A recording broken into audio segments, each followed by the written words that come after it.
అందరికీ వందనాలు. మా నాయన గారు వచ్చే ముందు నేను ఒక పాట పాడి దేవుడిని மகிம்பரிஸ்தா. அன்பு கூறுவேன் இன்னும் அதிகமாய், ஆராதிப்பேன் இன்னும் ஆர்வமாய். அன்பு கூறுவேன் இன்னும் அதிகமாய், ஆராதிப்பேன் இன்னும் ஆர்வமாய்.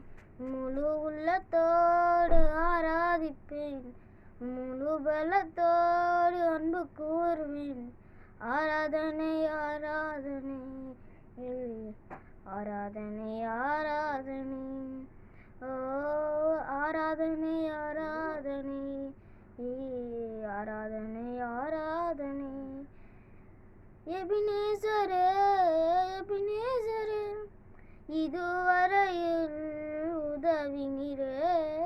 எபினேசரே எபினேசரே, இதுவரையில் உதவினீரே. இதுவரையில் உதவினீரே. உம்மை முழு உள்ளத்தோடு ஆராதிப்பேன், முழு பலத்தோடு அன்பு கூறுவேன். ஆராதனை ஆராதனை ஆராதனை ஆராதனை, ஓ ஆராதனை ஆராதனை ஆராதனை ஆராதனை. எல்ரோயி எல்ரோயி, என்னை கண்டீரே நன்றி ஐயா. எல்ரோயி எல்ரோயி, என்னை கண்டீரே நன்றி ஐயா. என்னை கண்டீரே நன்றி ஐயா. உம்மை முழு உள்ளத்தோடு ஆராதிப்பேன், முழு பலத்தோடு அன்பு கூறுவேன். ஆராதனை ஆராதனை ஆராதனை ஆராதனை, ஓ ஆராதனை ஆராதனை ஆராதனை ஆராதனை. யெகோவா ரஃபா யெகோவா ரஃபா, சுகம் தந்தீரே நன்றி ஐயா. யெகோவா ரஃபா யெகோவா ரஃபா, சுகம் தந்தீரே நன்றி ஐயா. சுகம் தந்தீரே நன்றி ஐயா. உம்மை முழு உள்ளத்தோடு ஆராதிப்பேன், முழு பலத்தோடு அன்பு கூறுவேன்.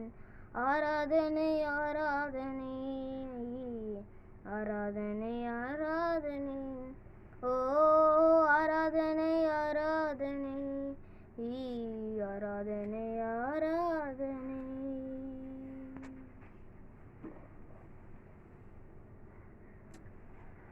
దేవుని స్తోత్రాలు. దైవ జనాంగమా, ఇక రోజున మనము దేవుని యొక్క మాటలు మాట్లాడక ముందుగా ఒక పాటను కీర్తన పాడుకున్న తర్వాత మనం దేవుని యొక్క మాటలకు మనం వెళ్దాము. ఇక కీర్తన మనం ఆ యొక్క పరమ జీవము నాకు నీవా, తిరిగి లేచెను నాతో నుండా అనేటువంటి పాటను పాడుకున్న తర్వాత మనం దేవుని యొక్క మాటలకు మనం వెళ్దాము. పరమా జీవము నాకు నీవా, తిరిగి లేచెను నాతో నుండా. పరమా జీవము నాకు నీవా, తిరిగి లేచెను నాతో నుండా. నిరంతరము నడిపించును, మరలా వచ్చేసుకొని పోవును. నిరంతరము నడిపించును, మరలా వచ్చేసుకొని పోవును. యేసు చాలును చాలును, యేసు చాలును చాలును. ఏ సమయమైనా ఏ స్థితికైనా నా జీవితములో యేసు చాలును. సాతాను శోధనలధికమైన సొమ్మసిల్లక సాగి వెళ్ళేదము. సాతాను శోధన అధికమైన సొమ్మసిల్లక సాగి వెళ్ళేదము. లోకము శరీరము లాగినను లోబడక నేను వెళ్ళేదను. లోకము శరీరము లాగినను లోబడక నేను వెళ్ళెదను. యేసు చాలును చాలును, యేసు చాలును చాలును. ఏ సమయమైనా ఏ స్థితికైనా నా జీవితములో యేసు చాలును.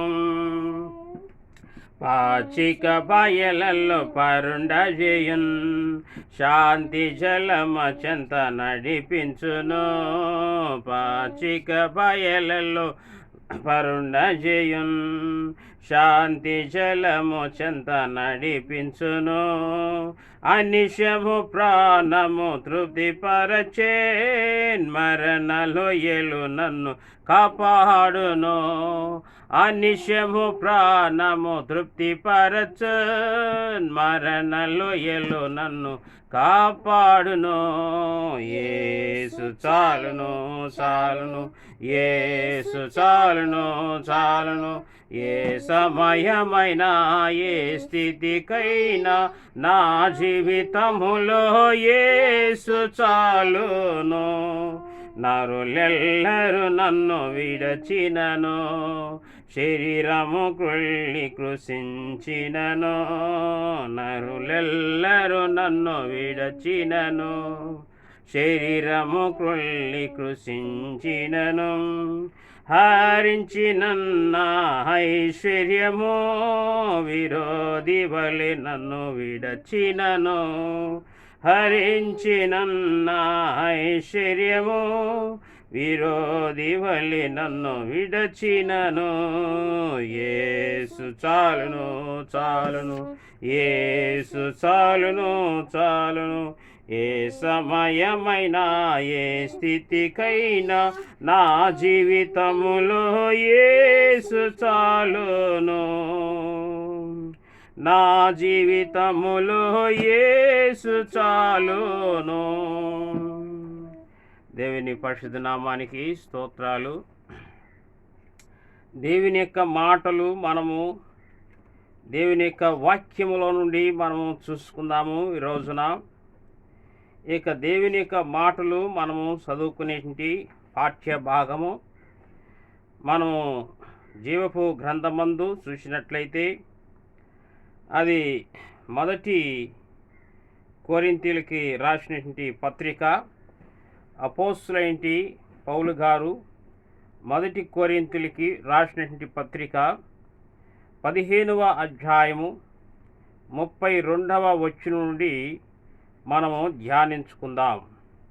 అపోస్తులైన పౌలు గారు మొదటి కొరింథీయులకు రాసినటువంటి పత్రిక 15వ అధ్యాయము 32వ వచనం నుండి ధ్యానించుకుందాం. ఇక్కడ చెప్పని మాటలు ఏమనగా, మనుష్య రీతిగా నేను ఎఫెసులో మృగములతో పోరాడిన ఎడల నాకు లాభమేమి? మృతుల లేపబడిన ఎడల రేపు చనిపోదుము గనుక తిందుము త్రాగుదుము. మోసపోకుడి, దుష్ట సాంగత్యము మంచి నడవడిని చెరుపును. నీతి ప్రవర్తన గల వారై మేల్కొని పాపము చేయకుడి. దేవుని గూర్చిన జ్ఞానము కొందరికి లేదు. మీకు సిగ్గు కలుగుటకై ఇట్లు చెప్పుచున్నాను. అయితే మృతులు ఎలాగూ లేతురు, వారెట్టి శరీరముతో ఒత్తురని ఎక్కడు అడుగును. ఓ అవివేకి, నీవు విత్తునది చచ్చితేనే గాని బ్రతికింపబడదు కదా. నీవు విత్తు దానిని చూడగా అది గోధుమ గింజ అయినను సరే, మరి ఏ గింజ అయినను సరే, వట్టి గింజనే విత్తుచున్నావు గాని పుట్టబోవు శరీరమును విత్తుట లేదు. అయితే దేవుడే తన చిత్త ప్రకారము నీవు విత్తిన దానికి శరీరము ఇచ్చును. మరియు ప్రతి విత్తనమునకును దాని శరీరము ఇచ్చుచున్నాడు. మాంసమంతయు ఒక విధమైనది కాదు, మృతుల పునరుత్థానమును, అలాగే శరీరము క్షయమైనదిగా విత్తబడి అక్షయమైనదిగా లేపబడును. ఘనహీనమైనదిగా విత్తబడి ఘన మహిమగలదిగా లేపబడును. బలహీనమైనదిగా విత్తబడి బలమైనదిగా లేపబడును. ప్రకృతి సంబంధమైన శరీరముగా విత్తబడి ఆత్మ సంబంధ శరీరముగా లేపబడును. ప్రకృతి సంబంధమైన శరీరం ఉన్నది గనుక ఆత్మ సంబంధమైన శరీరము కూడా ఉన్నది. ఇందు విషయమై ఆదామును మొదటి మనుష్యుడు జీవించు ప్రాణి ఆయనని వ్రాయబడి ఉన్నది. కడపటి ఆదాము జీవింపచేయు ఆత్మ ఆయను. 46వ వచనము, ఆత్మ సంబంధమైనది మొదట కలిగినది కాదు, ప్రకృతి సంబంధమైనది మొదట కలిగినది, తరువాత ఆత్మ సంబంధమైనది. మొదటి మనుష్యుడు భూసంబంధి అయి మట్టి నుండి పుట్టినవాడు. రెండవ మనుష్యుడు పరలోకము నుండి వచ్చినవాడు. మట్టి నుండి పుట్టినవాడు వాడెట్టివాడు, మట్టి నుండి పుట్టిన వారును అట్టివారే. పరలోక సంబంధి ఎట్టివాడో పరలోక సంబంధులు అట్టివారే. మరియు మనము మట్టి నుండి పుట్టిన వాని పోలికను ధరించిన ప్రకారము పరలోక సంబంధి పోలికయు ధరింతుము. సహోదరులారా, నేను చెప్పునది ఏమనగా, రక్తమాంసములు దేవుని రాజ్యము స్వతంత్రించుకొన నేరవు, అక్షయతను స్వతంత్రించుకొనదు. ఇదిగో మీకు ఒక మర్మము తెలుపుచున్నాను, మనమందరము నిద్రించము గాని నిమిషంలో ఒక రెప్పపాటున కడబోర రోగగాని మనమందరము మార్పు పొందుదుము. క్షయమైన ఈ శరీరము అక్షయతను ధరించుకొనును, నత్యమైన ఈ అక్షయతను ధరించుకొనును. కనుక విజయమందు ఈ క్షయమైనది అక్షయతను ధరించుకున్నప్పుడు, ఈ మర్త్యమైనది అమర్త్యతను ధరించుకున్నప్పుడు విజయమందు మరణము మృంగివేయబడెను అని వ్రాయబడిన వాక్యము నెరవేరును. ఓ మరణమా, నీ విజయం ఎక్కడా? ఓ మరణమా, నీ ముళ్ళు ఎక్కడా? మరణపు ముళ్ళు పాపమునకు ఉన్న బలము ధర్మశాస్త్రమే. అయినను మన ప్రభు అయిన యేసుక్రీస్తు మూలముగా మనకు జయము అనుగ్రహించుచున్న దేవునికి స్తోత్రము కలుగునుగాక. ఆమేన్. దైవజనాంగమా, ఇక రోజున నేను చదివినటువంటి యొక్క పాఠ్యభాగం చాలా గొప్పదిగా, చాలా పొడుగు అయినటువంటి పాఠ్యభాగం అయినప్పటికీ 32వ వచనం నుండి 57వ వచనం వరకు నేను చదివాను. ఇదంతయు కూడా మనం చూస్తున్నప్పుడు హ్యూమన్ ఆంథ్రోపాలజీ, మానవుడు ఎలాగా వాడు యొక్క వృత్తాంతం ఎలాగో మృతుల నుండి సజీవుడిగా లేపబడతాడు, ఇటు విషయాలన్నీ కూడా ఇక్కడ అపోస్తలుడైన పౌలు గారు చాలా విశ్లేషణగా రాసి ఉన్నాడు. కనుక మనం వీటన్నిటిని కూడా గ్రహించాలంటే మనం చాలా ఆత్మీయతతో ఉంటేనే కానీ, మనం శరీర సంబంధంగా మనం ఆలోచించేసినప్పుడు ఇవన్నీ కూడా మనకు అవగాహన లేకుండా ఉంటాయి. కాబట్టి మనం ఎక్కువగా ఉండవలసినదంతా కూడా ఆత్మ సంబంధంగా మనం ఉంటేనే మనకు ఈ యొక్క విషయాలన్నీ కూడా గ్రహింపగలం. లేనట్లయితే మనం గ్రహింపలేము. ఇక మనము ఈ యొక్క భూమి మీద మనం నివసించేటప్పుడు అనేక రకాలుగా మనము జీవిస్తూ ఉంటాము.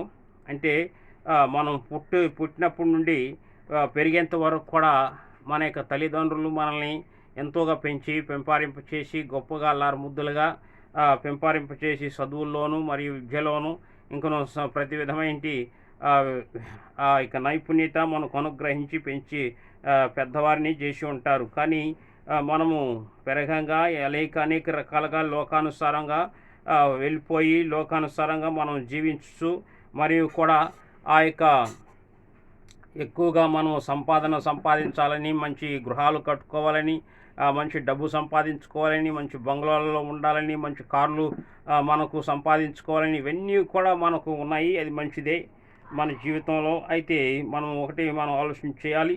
అది ఏంటంటే, మనం ఈ యొక్క పాపపు జీవితంలో మనం ఉన్నప్పుడు అప్పుడు ఏమవుద్దంటే, ఆ యొక్క పాపపు జీతము అది మరణం అని చెప్పి గ్రంథంలో రాయబడుతుంది. కనుక మనము ఈ జీవితంలో మనం జీవించేటప్పుడు పాపపు జీవితం మనం జీవించకూడదు. కనుకనే మనం చూస్తున్నప్పుడు ఇక్కడ ఇక మరణం విషయం మనం చూసినట్లయితే, దేవుడు ఇక మనల్ని భూలోకానికి పంపించినప్పుడు దేవుడు ఏం చేస్తూ ఉంటాడంటే, ఆయన అనేక రకాలుగా మానవుడిని విశ్లేషణగా చూస్తూ ఉంటాడు. ఆ తర్వాత అనేక కాలం అయిపోయిన తర్వాత పిలుచుకుంటాడు. అందుకే ఇక 91 కీర్తన 3-4 వచనాల్లో ఏం రాయబడుతుందంటే, మనుషులు మంటికి మార్చుచున్నావు, నరులారా తిరిగి రండని నీవు సెలవిచ్చుచున్నావు. నీ దృష్టికి 1000 సంవత్సరములు గతించిన నిన్నటి వలెనున్నవని, రాత్రి అంధలి యొక్క జాము వలెనున్నవని అక్కడ చెప్పబడుతుంది. కనుక ఎన్ని సంవత్సరాలు మనం జీవించినప్పటికీ, ఒకవేళ 1000 సంవత్సరాలు అయినప్పటికీ కూడా అవి నిన్నటి వలె ఒక రాత్రి గతించినట్లుగానే ఉన్నాయి. కనుక కాబట్టి మనం చూస్తున్నప్పుడు ఇక రోజుల్లో మానవుని యొక్క జీవితము అది చాలా తాత్కాలికమైన జీవితంగా ఉన్నది. కనుక మనము జీవించే కాలం అంతయు కూడా దేవునికి భయభక్తులు కలిగి జీవించేటువంటి వారముగా మనం ఉండాలి. లేనట్లయితే నిజంగా మనము దేవుని ఎదుట మనము ఉండేదానికి చాలా కష్టకరంగా ఉంటాం.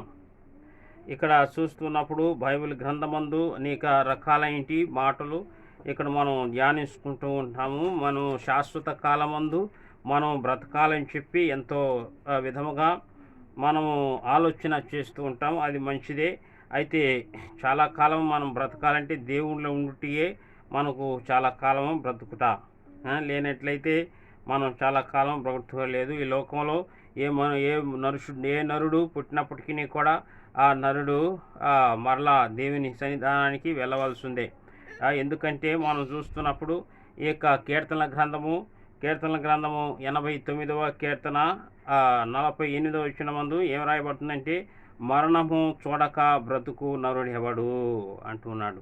కాబట్టి మరణము చూడక బ్రతికేటి నరుడు ఎవడు? కాబట్టి ప్రతి నరుడు కూడా మరణము చూసే వాడు ఉంటాడు. కాబట్టి ఇక మనుషులు భూలోకంలో ఉన్న వారందరూ కూడా వారు మృతి చెందాల్సిందేటువంటి వారే. అయితే యేసుప్రభు ఒక్కడు మాత్రమే ఆయన చనిపోయి మరలా 3వ రోజున పునరుత్థానుడుగా ఆయన సజీవుడుగా లేచి ఉన్నాడు. కాబట్టి మనం నిజముగా దేవుని యందు మనం జీవించేటువంటి వారమై ఉన్నామంటే, మనము ఆయనలో మనం జీవించే వారముగా ఉండాలి. ప్రభువులో మనం జీవించేటువంటి వారముగా ఉండాలి. మనము దేవునిలో ఉండేటువంటి నరులముగా మనం ఉండాలి. కానీ మన ఇష్టానుసారంగా మనం జీవించేటువంటి వారముగా ఉండకూడదు.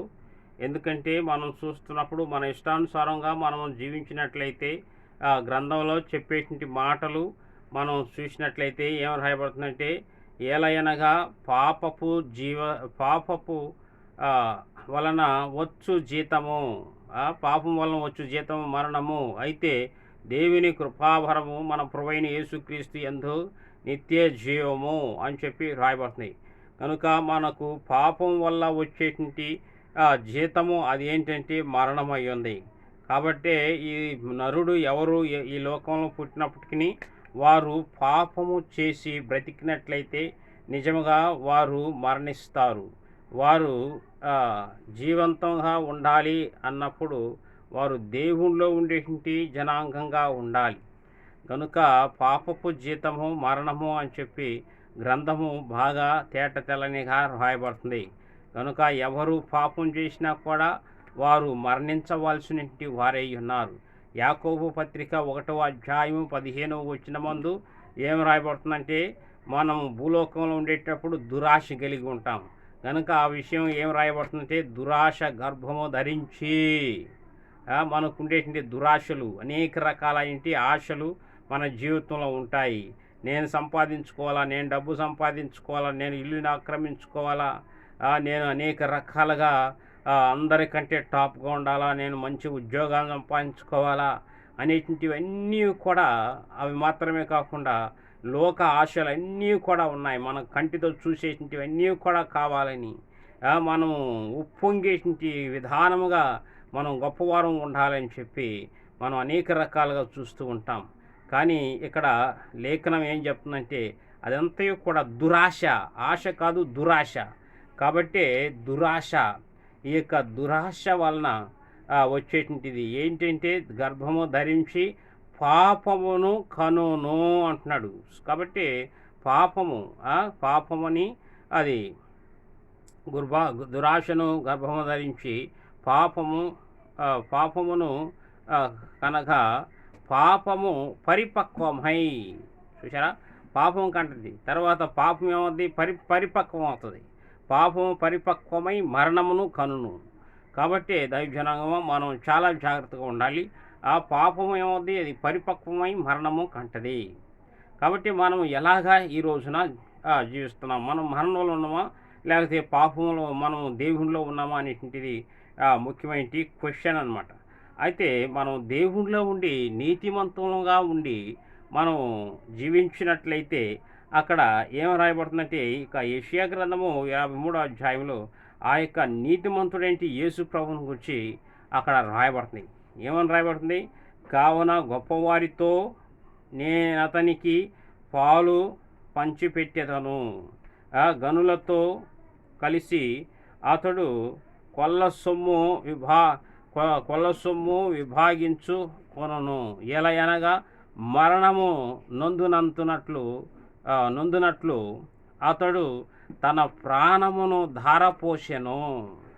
మరణం నొందినంత వరకు అతను ఏం చేశాడంటే తన యొక్క ప్రాణాన్ని ధారపోసినట్లుగా గ్రంథంలో రాయబడుతుంది. చూసారా, ఆ యొక్క ప్రభువు మన కోసము తన ప్రాణాన్ని పెట్టి ఆయన వెళ్ళిపోయాడు.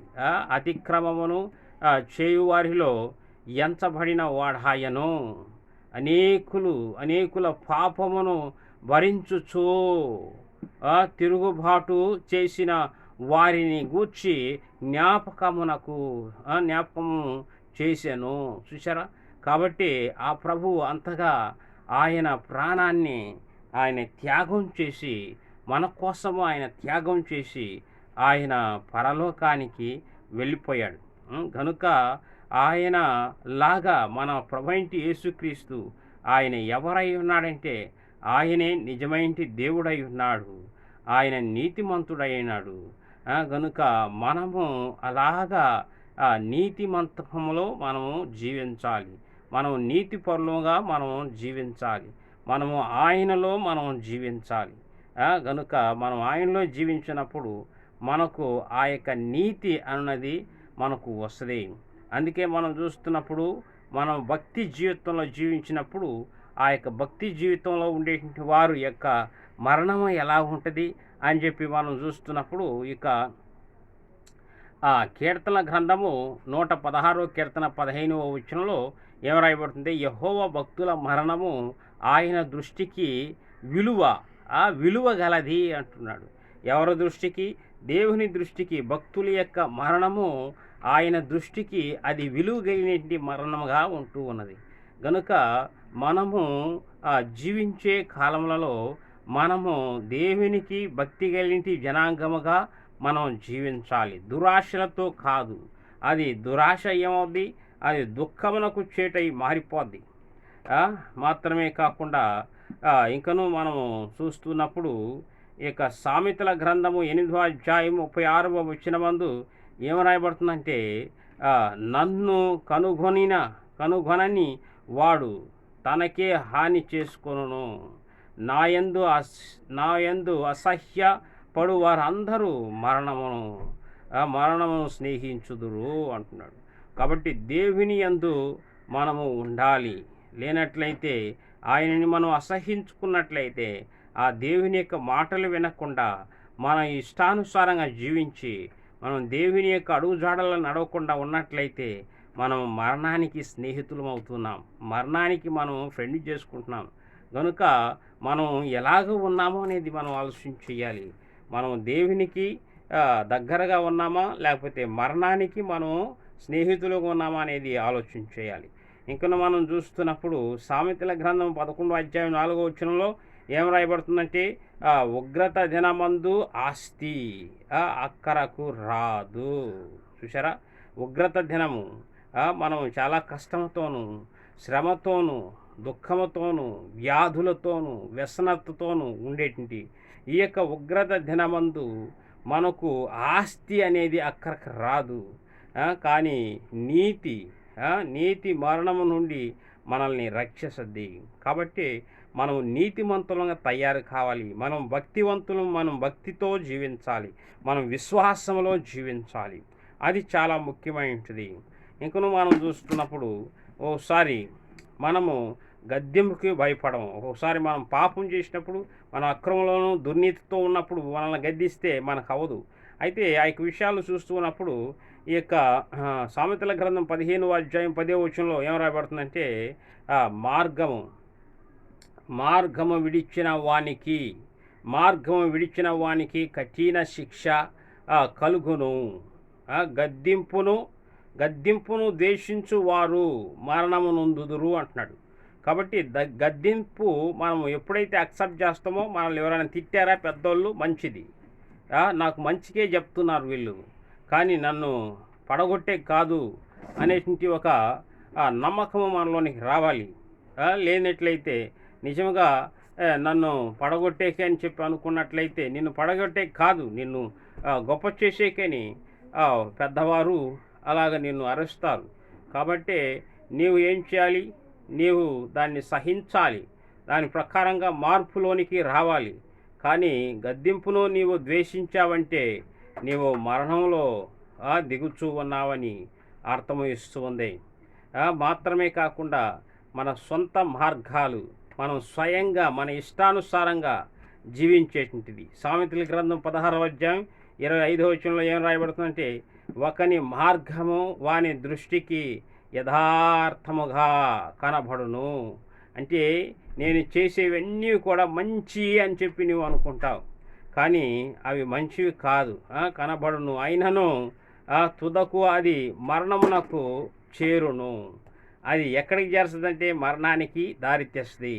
మనం జగడాలేసేది, మనం పోట్లాడేది, ఒకరికొకరు కొట్టుకునేది, మరియు కూడా 24 అవర్స్లో గేమ్స్లు ఆడేది, 24 అవర్స్ మనము దుర్నీతితో ప్రవర్తించేది, రౌడిజం చేసేది, ఇవన్నీ కూడా మన దృష్టికి నేను చేసేది మంచిది, నేను చేసేది కరెక్టే అని చెప్పి అనుకుంటూ ఉంటాం.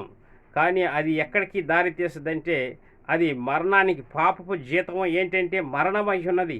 కనుక మనం చాలా జాగ్రత్తగా ఉండాలి.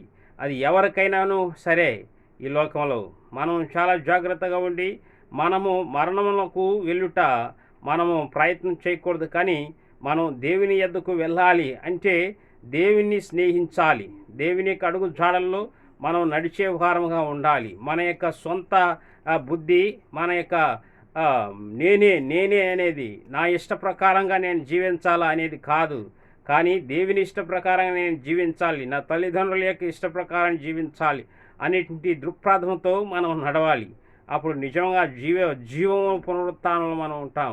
లోకా సువార్త 25వ అధ్యాయం 38వ వచనంలో ఏం రాయబడుతుందంటే, మృతులు లేతురని మోషే సూచించెను. ఆయన సజీవులకే దేవుడు, కానీ మృతులకు దేవుడు కాడు. ఆయన ఎవరికి దేవుడు అంటే ఆయన సజీవులకే దేవుడు, కానీ ఆయన మృతులకి, చనిపోయిన వారికి ఆయన దేవుడు కాదు. ఎందుకు ఈ మాట చెప్తున్నానంటే, ఇక పాపము చేసినట్టు వాడు మృతి చెందుతాడు, పాపము జీతం మరణం అంటున్నాడు. కనుక పాపిష్టులను ఆయన ప్రేమించి వచ్చాడు. కాబట్టి ఈ పాపులందరినీ కూడా ఆయన జీవంలోనికి నడిపించే దేవుడై ఉన్నాడు. అందుకే మనం చూస్తున్నప్పుడు ఇక యోహాను సువార్త 14వ అధ్యాయం 6వ వచనమందు, నేనే మార్గం సత్యం జీవనై ఉన్నాను, నా ద్వారా తప్ప ఎవరును తండ్రి వద్దకు రాడు అంటున్నాడు. కనుక ఆయన జనుల్ని దేవుని యొద్దకు నడిపించుటకు జీవమై ఉన్నాడు. కనుక ఆయన మృతులకి దేవుడు కాదు, ఆయన జీవములోనికి నడిచినటువంటి వాడు. ఆ యొక్క న్యాయము జరిగించే కాలమందు ఆయన ఎదుట ఈ యొక్క సజీవులందరూ కూడా నిలవబడి సజీవుల యొక్క సంఖ్య దేవునికి చెందుతుంది. కాబట్టి వారు పరలోకంలో దేవుని రాజ్యంలో దేవుని దగ్గర ఉంటారు సజీవులు. కాబట్టి మనం సజీవత్వంలో ఉంటా నేర్చుకోవాలి. ఇంకనూ కూడా ఇవన్నీ కూడా మనం చూస్తున్నప్పుడు ఇక యోహాను సువార్త 5వ అధ్యాయము 25, 26 వచనాల్లో ఏం రాయబడుతుందంటే, మృతులు దేవుని కుమారుని శబ్దము విను గడియ వచ్చుచున్నది, ఇప్పుడే వచ్చి ఉన్నది, దానిని వినువారు జీవింతురని మీతో నిశ్చయముగా చెప్పుచున్నాను అంటూ ఉన్నాడు. కాబట్టి ఇప్పుడు దేవుని యొక్క మాట మన యొద్దకు వచ్చి ఉన్నది, మనం వింటూ ఉన్నాము. కాబట్టి ఈ యొక్క దేవుని మాట విన్నవారు వారు సజీవులుగా జీవిస్తారు. కనుక మృతులు దేవుని కుమారుని శబ్దము విను గడియ వచ్చి ఉన్నది అంటున్నాడు. కాబట్టి మృతులు అంటే ఎవరు?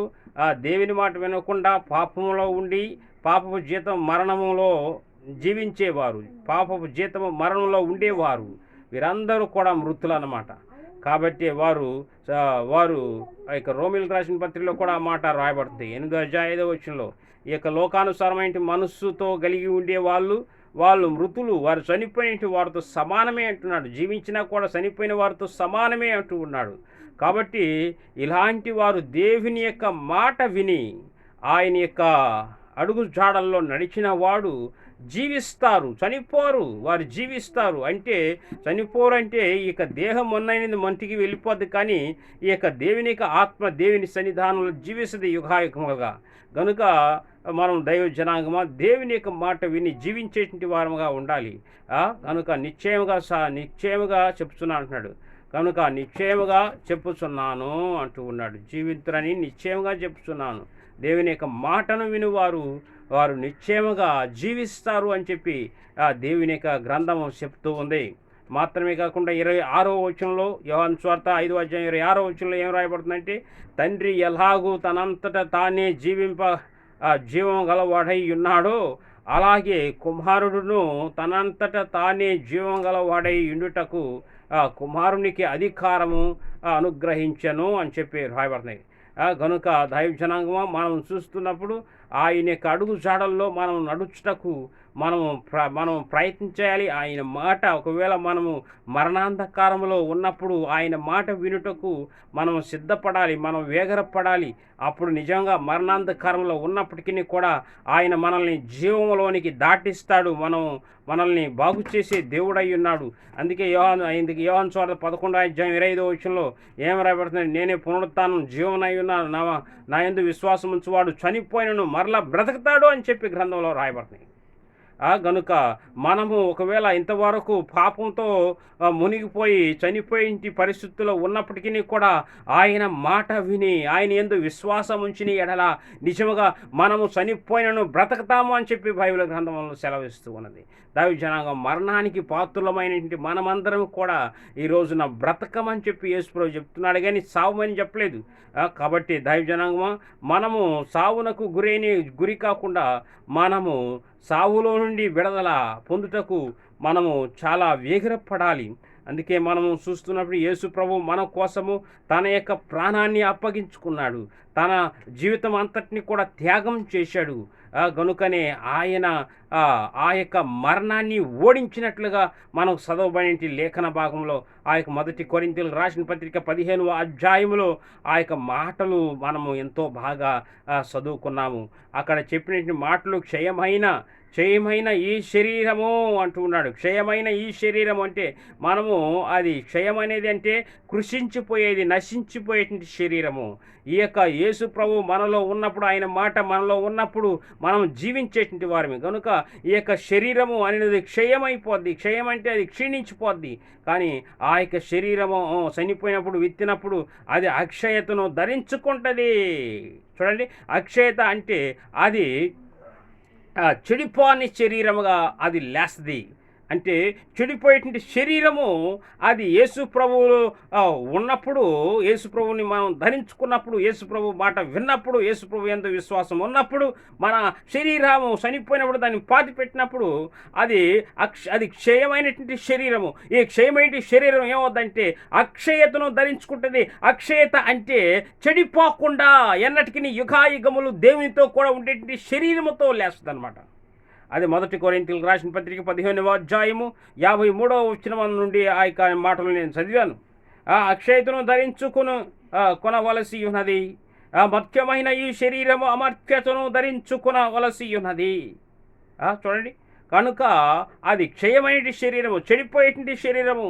మన యొక్క శరీరము దేహాన్ని పాతి పెట్టినప్పుడు ఆ శరీరం ఏమవుద్దంటే 3 రోజుల్లో కుళ్ళిపోద్ది, 4-5 రోజుల్లో అసలు పురుగులు తినేస్తాయి. కానీ చెడిపోయినటువంటి శరీరం ఒకటి ఉంది. మన యొక్క దేహంలో ఆత్మ, ప్రాణము మరియు కూడా ఆ యొక్క దేవుని యొక్క నడుపుదల ఉండేటువంటి ఆ యొక్క కాన్షియస్ యాక్షన్, హృదయము అని చెప్పి ఇవన్నీ కూడా చెప్పబడుతుంది. కనుక ఇవన్నీ కూడా మనము ఎంతో విశ్లేషణగా ఇంకొకసారి చూసుకోవచ్చు. కానీ మనం చూస్తున్నప్పుడు ఈ అక్షయతను ధరించుకుంటుంది అని చెప్పి రాయబడుతుంది. ఇంకను 54వ వచనంలో ఈ క్షయమైనది అక్షయతను ధరించుకునవలసినప్పుడు, ఈ మర్త్యమైనది అమర్త్యతను ధరించుకున్నప్పుడు ఆ విజయమందు మరణము మృంగి వేయబడెను. విజయమందు మరణం ఏమైపోద్ది? అప్పుడు మరణము అనేది మృంగివేయబడుతూ ఉన్నది. యేసు ప్రభు ఆ యొక్క మరణాన్ని ఓడించినాడు. కనుకనే మనం 53వ వచనం మందు చూసినట్లయితే అక్కడ చెప్పిన మాటలు ఏంటంటే, ఓ మరణమా నీ విజయము ఎక్కడ అని చెప్పి మరణాన్ని ఓడించినటువంటి మాటలు యేసు ప్రభు సెలవిస్తూ ఉన్నాడు. దైవ జనాంగమా, మనం చూస్తున్నప్పుడు ఈ ప్రపంచంలోనే మరణాన్ని మీద యుద్ధం చేసి మరణాన్ని గెలిచి మరణాన్ని ఓడించినటువంటి దేవుడు ఎవరే లేరు ఈ ప్రపంచంలో. యేసు ప్రభు ఒక్కడే ఈ యొక్క మరణాన్ని ఓడించినటువంటి వాడై ఉన్నాడు. కనుకనే ఓ మరణమా నన్ను తరుముకుంటువే, ఇన్ని సంవత్సరాలు నన్ను తరుముకుంటువే, కానీ నీవు గెలిచినావా, నేను గెలిచినానా అనేటువంటి ఒక ప్రశ్న అక్కడ వేయబడుతుంది. ఈ యొక్క మాటలు అపోస్తలుడైన పౌలు గారు యేసు ప్రభువుని చూసి ఆయన యొక్క 1 కొరింథీయులకు రాసిన 15వ అధ్యాయము 53 నుంచి ఆయన ఈ మాటలు సెలవిస్తున్నాడు. ఓ మరణమా నీ విజయము ఎక్కడ అంటూ ఉన్నాడు. కనుక మరణమునకు విజయము లేదు. మరణము ప్రతి మానవుని తరుముతూ ఉన్నది. ఈ రోజుల్లో మనం చూస్తున్నప్పుడు కరోనా వైరస్ అని చెప్పి జనాల్ని ఎంతోగా భీతితో మనుషుల్ని తరుముతూ ఉన్నది ఈ యొక్క మరణము. కానీ మనుషులందరూ కూడా భయపడుతున్నారు. యేసు ప్రభు యందు ఉన్నటువంటి వారు భయపడరు. ఎందుకంటే మనం ఆల్రెడీ మరణాన్ని యేసు ప్రభు యందు గెలిచినటువంటి వారు అయి ఉన్నాము. నీకు ఈ యొక్క మరణమైనటువంటి విజయము నీ యొక్క జీవితంలో నీకు రావాలి. అప్పుడే నీవు నిజంగా ఆ యొక్క మరణాన్ని ఓడించినటువంటి వాడు అవుతావు. మరణాన్ని నీవు గెలిచేటువంటి వాడు అవుతున్నావు. కనుకనే యెషయా ప్రవక్త ఈ యొక్క మాటలన్నీ కూడా ఆయన యొక్క ప్రవచన వాక్యములలో 25వ అధ్యాయం, యెషయా గ్రంథం 25వ అధ్యాయం 5వ వచనంలో 8వ వచనంలో ఈ యొక్క మాటలు సెలవిస్తున్నాడు. మరి ఎన్నడూ ఉండకుండా మరణమును ఆయన మింగివేయును అంటూ ఉన్నాడు. చూసారా, మరి ఎన్నడూ ఉండకుండా ఆ మరణమును మింగివేయును. ప్రభు అయిన యేసు ప్రతి వాని ముఖము మీద బాష్య బిందువులను తుడిచివేయును. నీవు ఈ రోజున ఎంతోగా ఏడుస్తున్నావు, దుఃఖపడుతున్నావు. మరణమును అనుకొని నా ఇంట్లో ఉండేటువంటి వారు చనిపోయారే అని చెప్పి ఎంతోగా నీవు దిగులు పడుతున్నావు, వ్యసనంతో బాధపడుతున్నావు, ఏడుస్తున్నావు. అయితే ఈ మరణమును యేసు ప్రభు గెలిచేశాడు. ఈ యొక్క విషయం ప్రవచనం ద్వారా, ప్రవక్త ద్వారా అది రాయబడి ఉన్నది. కనుక యేసు ప్రభు అది నెరవేర్చాడు. కనుక ప్రతి బాష్య బిందువుని, తన యొక్క ముఖం మీద ఉండే ప్రతి బాష్య బిందువుని తుడిచిపారవేస్తాడంట దేవుడు. తుడిచిపారవేయును అని చెప్పి ఇక్కడ రాయబడింది.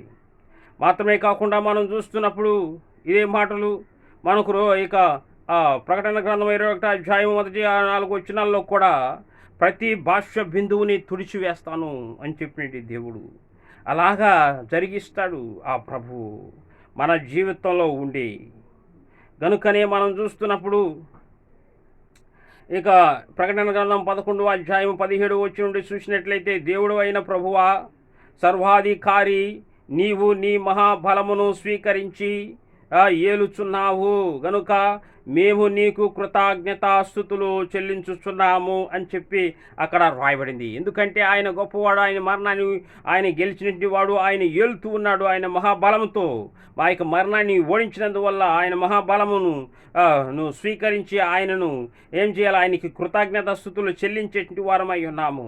18వ వచనం నుండి ఏం రాయబడుతుందంటే, జనములు కోపగించినందున నీకు కోపము వచ్చెను, మృతులు తీర్పు పొందుటకు నీ దాసులకు ప్రవక్తలకును పరిశుద్ధులకును నామమునకు భయపడు వారికిని తగిన ఫలము ఇచ్చుటకును, గొప్ప వారేమి కొద్ది వారేమి భూమిని నశింపజేయు వారిని నశింపజేయుటకును సమయము వచ్చి ఉన్నదని చెప్పిరి. చూసారా? కాబట్టి ఈ ప్రభు ఆయన గొప్పవాడై ఉన్నాడు, ఆయన మరణాన్ని ఓడించాడు, ఆయనలో సర్వబలం ఉన్నది, ఆయన సర్వశక్తి ఉన్నది గనుక ఆయనకు కృతజ్ఞత స్తుతులు చెల్లించేటువంటి వారమై ఉన్నాము. దైవ జనాంగమా, ఈ యొక్క రోజున మనము చేయవలసినది అంతయు కూడా ఏంటి అనేటువంటి ఒక విషయము మనము చాలా జాగ్రత్తగా గమనించాలి. ఇక మీదట ఇక్కడ చెప్పబడిన మాటలు ఎజికేలు గ్రంథము 18వ అధ్యాయము 28వ వచనమందు చెప్పబడిన మాటలు ఏంటంటే, అతడు ఆలోచించుకొని తాను వచ్చిన అతిక్రమ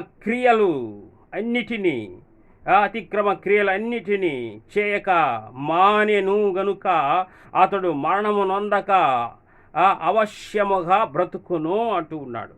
కనుక ఇక మీదట మనము చేసినటువంటి పాపపు క్రియలు, ఎందుకంటే పాపపు జీతము మరణమై ఉన్నది కనుక ఇక మీదట మన యొక్క పితరులు చేసిన పాపము, మనం చేసేటువంటి పాపములు అన్నీ కూడా ప్రభు సన్నిధానంలో ఒప్పుకోవాలి.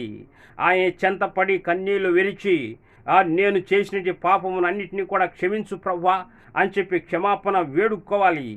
అలాగ నిజముగా మనం చేసినప్పుడు మనము బ్రతుకుతాము. మనల్ని వెంటాడేటువంటి మరణం అంతయు కూడా అది నశించిపోద్ది. ఆ మరణము ఇక మీదట మనల్ని తరమదు, మరణం ఓడిపోయింది. కనుక మనము ఏం చేయాలి, మనం పశ్చాత్తాపపడాలి, ప్రభువుని వేడుకోవాలి.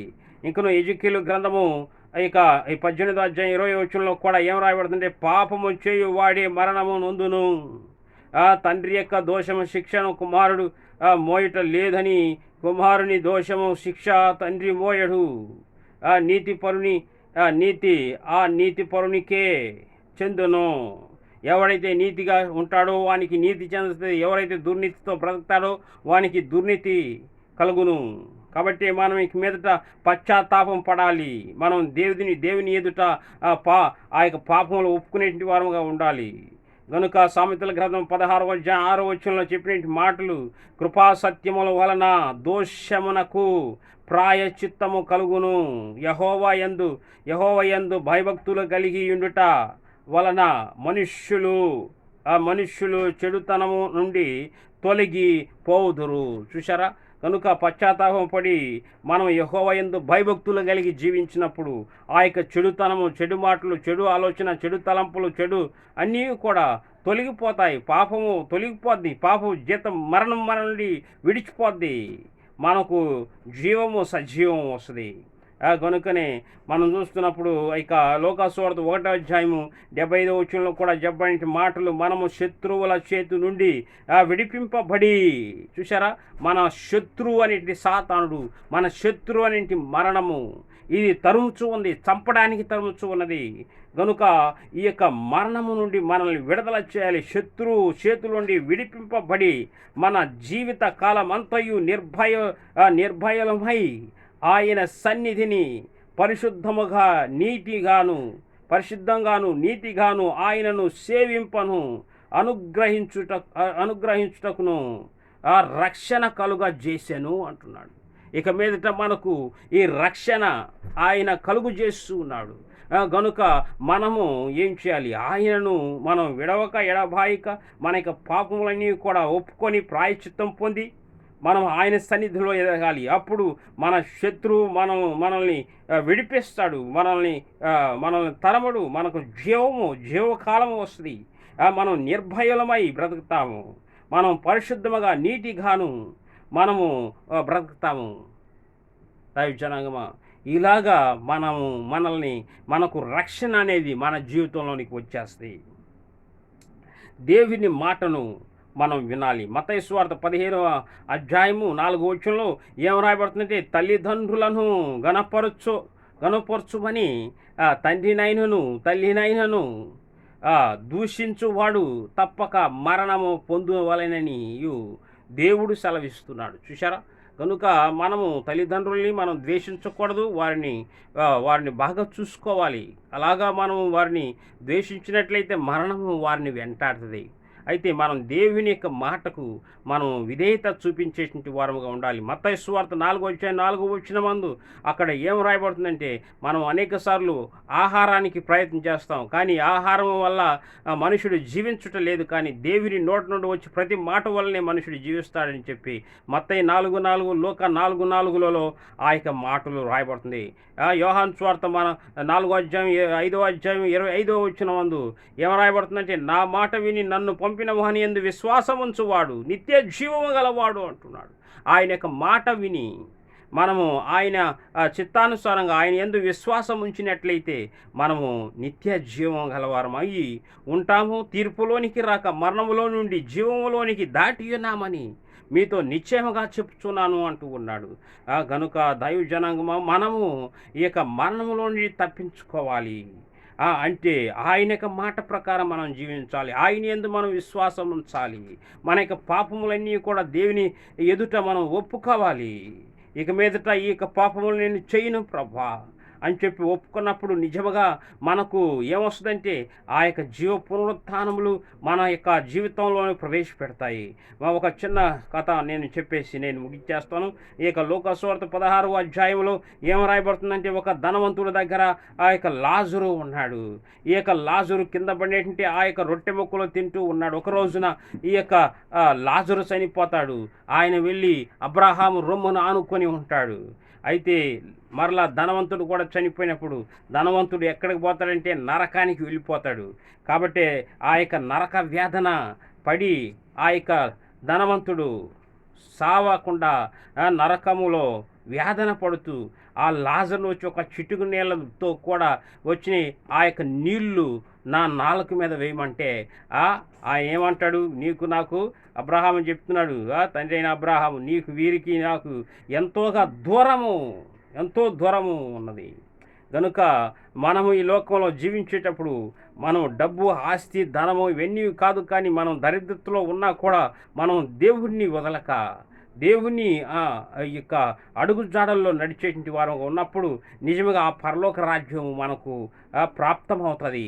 మాత్రమే కాకుండా మనము దేవుని యందు నమ్మకము కలిగి ఉండాలి. మానవుల మీద కాదు, మనుషులు మనల్ని ఎంత దగ్గరగా ఉన్నా కూడా మనల్ని ద్వేషించేవారే. అందుకే మనం చూస్తున్నప్పుడు కీర్తనల గ్రంథము 118వ కీర్తన 8వ వచనంలో ఏం రాయబడుతుందంటే, మనుష్యులను నమ్ముట కంటే యెహోవాను ఆశ్రయించుటయే మేలు.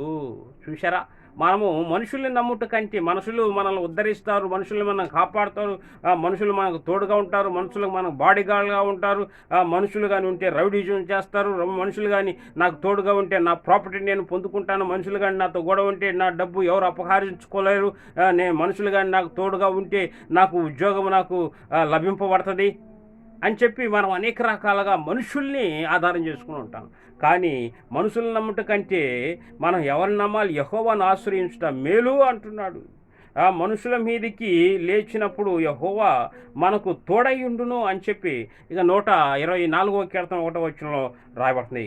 మరియు కూడా ఆ యొక్క దేవుడు ఏం చేస్తాడంటే, ఆయన గుండె చెదిరిన హృదయాన్ని బాగు చేసే దేవుడు అని చెప్పి ఇక మొదటి ఆ యొక్క సామెతల కీర్తనల గ్రంథం 147వ కీర్తన 3వ వచనంలో రాయబడుతుంది. నీ యొక్క హృదయము అది చెదిరిన హృదయంగా ఉంది, అది బాగు చేసేటువంటి దేవుడు, ఆయన గుండె చెదిరిన హృదయాన్ని బాగు చేసే దేవుడు అయి ఉన్నాడు. నీవు ఏం భయపడవలసిన అవసరం లేదు. నీ దేవుడు నీకు తోడుగా ఉన్నప్పుడు నీకు ఏమి దిగులు, నీకేం భయము? ఆ దేవుడు నీకు తోడుగా ఆయన వచ్చేటువంటి దేవుడుగా ఉన్నాడు. మాత్రమే కాకుండా ఇక యెషయా గ్రంథము 43వ అధ్యాయం యెషయా గ్రంథము 43వ అధ్యాయం 2వ వచనం నుండి ఏం రాయబడుతుందంటే, నీవు ప్రజలలో బడి దాటునప్పుడు నేను నీకు తోడయ్యుందును, నదులలో బడి వెళ్ళునప్పుడు అవి నీ మీద పొర్లి పారవు, నీవు అగ్ని మధ్యను నడుచున్నప్పుడు కాలిపోవు, జ్వాలలు నిన్ను కాల్చవు. యెహోవానగు నేను నీకు దేవుడును, ఇశ్రాయేలు పరిశుద్ధ దేవుడినైనా నేనే నిన్ను రక్షించువాడను. నీ ప్రాణ రక్షణ క్రయముగా ఐగుప్తును ఇచ్చి ఉన్నాను. నీకు బదులుగా కూషును శేబాను ఇచ్చి ఉన్నాను. నీవు నా దృష్టికి ప్రియుడైన అందున గనుడవై అయితివి. నేను నిన్ను ప్రేమించుచున్నాను గనుక నీకు ప్రతిగా మనుష్యులను అప్పగించుచున్నాను. నీ ప్రాణమునకు ప్రతిగా జనులను అప్పగించుచున్నాను అంటున్నాడు. ఇలాంటి ఒక గొప్ప ప్రేమ దేవునిలో ఉన్నది. నీవెందుకు భయపడతావు? నీవెందుకు దిగులు పడతావు? ఇవన్నీ కూడా దేవుని రక్షణ అయి ఉన్నది నీకు. మాత్రమే కాకుండా ఈ యొక్క 49వ యెషయా గ్రంథం 49వ అధ్యాయం 16వ వచనంలో చెప్పబడిన మాటలు చూడము. నా అరిచేతులో మీద నేను నిన్ను చెక్కి ఉన్నాను అంటున్నాడు. నీ ప్రాకారములను నిత్యము నా ఎదుటనున్నవి అంటూ ఉన్నాడు. గనుక మనం భయపడవలసిన అవసరం లేదు. నీ దేవుడు నీకు తోడుగా ఉన్నాడు. ఇంకను యెషయా గ్రంథం 61వ అధ్యాయం 6వ వచనంలో మీరు యెహోవాకు యాజకులు అనబడుదురు, వారు మా దేవుని పరిచారకులని మనుష్యులు మిమ్మను గూర్చి చెప్పుదురు. జనుల ఐశ్వర్యము మీ వద్దకు వస్తుంది అని చెప్పి దేవుడు చెప్తున్నాడు. మీరు అనుభవింతురు, వారి ప్రభావమును పొంది అతిశయింతురు అని చెప్పి రాయబడుతున్నాయి. కాబట్టి దైవజనాంగమా ఇక రోజున ఈ మరణము అన్నది మన దగ్గర నుండి దేవుడు దూరం చేసేసాడు. ఇక మీదట మరణము ఎన్నడను నీకు రాకుండా ఆ ప్రభువు నీతో కూడా ఉంటూ ఉన్నాడు. ఇక రెండవ తిమోతిలు రాజపత్రులు 1వ అధ్యాయం 10వ వచనంలో క్రీస్తు యేసు మనకు రక్షకుని ప్రత్యక్షత వలన బయలుపరచబడిన అది యునైనా తన కృపను బట్టి మనలను రక్షించి పరిశుద్ధమైన పిలుపుతో ఆయన మనలను పిలిచెను. క్రీస్తు యేసు మరణమును నిరర్థకము చేసి జీవమును అక్షయతను సువార్త వలన వెలుగులోనికి తెచ్చెను అంటూ ఉన్నాడు. కాబట్టి దైవజనాంగమా, మనము నిజముగా ఆ ప్రభు యందు మనము ఉండాలి. ఆ ప్రభువులో మనం ఎదిగి ఫలించినప్పుడు ఈ యొక్క మరణముని యేసు ప్రభు నిరర్థకం చేసి వేశాడు. కనుక మనకు జీవ పునరుత్థానములు, మనకు క్షయమైనది కాక అక్షయతను దేవుడు ధరింపచేసి ఆ యొక్క మరణము అనేటువంటి దానిని ఆయన ఓడించి గెలిచి మనల్ని, ఓ మరణమా నీ విజయం ఎక్కడా అని చెప్పి అడిగేటువంటి దేవుడుగా మన జీవితంలో ఉండి మనకు ధైర్యము నిబ్బరము అనుగ్రహించి మన జనులని మరణము వెంటాడుచూ ఉండగా ఆ మరణాన్ని ఓడించాడు దేవుడు. కనుక నీకు ఇక మీదట జీవ పునరుత్థానములు ఆయన స్థాపించాడు నీ జీవితంలో. ఆయన గుండె చెదిరిన హృదయాన్ని బాగు చేసేటువంటి దేవుడుగా ఉన్నాడు. ఆయన తన అరిచేతుల్లో నిన్ను చెక్కి ఉన్నాడు. నీకు రక్షణను స్థాపించి ఉన్నాడు. నీవు భయపడకు, దిగులు పడకు. నీ ప్రభువు నీతో కూడా ఉండి నిన్ను గొప్పగా నడిపింపచేసి ప్రతి జనుల యొక్క ఐశ్వర్యం కూడా నీ వ్యాపారముల యందు విస్తారముగా దేవుడు నీకు అనుగ్రహించి నడిపింపచేయునుగాక. ఆమేన్. ప్రార్థన చేసుకొని ఈ వాక్యాన్ని మనం ముగించుకుందాం. తండ్రి దేవా, నీకు స్తోత్రాలు, వందనాలు. ప్రభా, ఇదిగో నీకు బిడ్డలను మీరు ఆశీర్వదించి దీవించి బలపరచండి.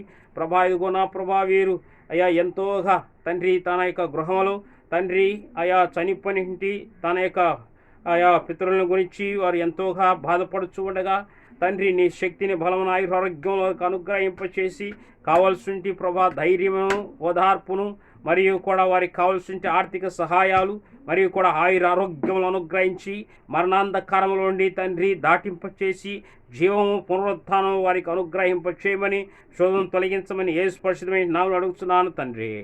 ఆమేన్. తండ్రి అయిన దేవుని ప్రేమ, యేసుక్రీస్తు కృప, పరిశుద్ధాత్మనిక సహవాసం కూడి వచ్చింటి మనకందరికి ఇప్పుడు ఎల్లప్పుడు సదాకాలము తోడయండి. జీవ పునరుత్థానంలో అనుగ్రహింపచేసి ఆరోగ్యములతో నింపి మరణాన్ని ఓడగొట్టి మరణాన్ని మీద విజయాన్ని దేవుడు అనుగ్రహింపచేయునుగాక. ఆమేన్, ఆమేన్, ఆమేన్. ప్రభునామంలో మీకు వందనాలు చెల్లిస్తున్నాను.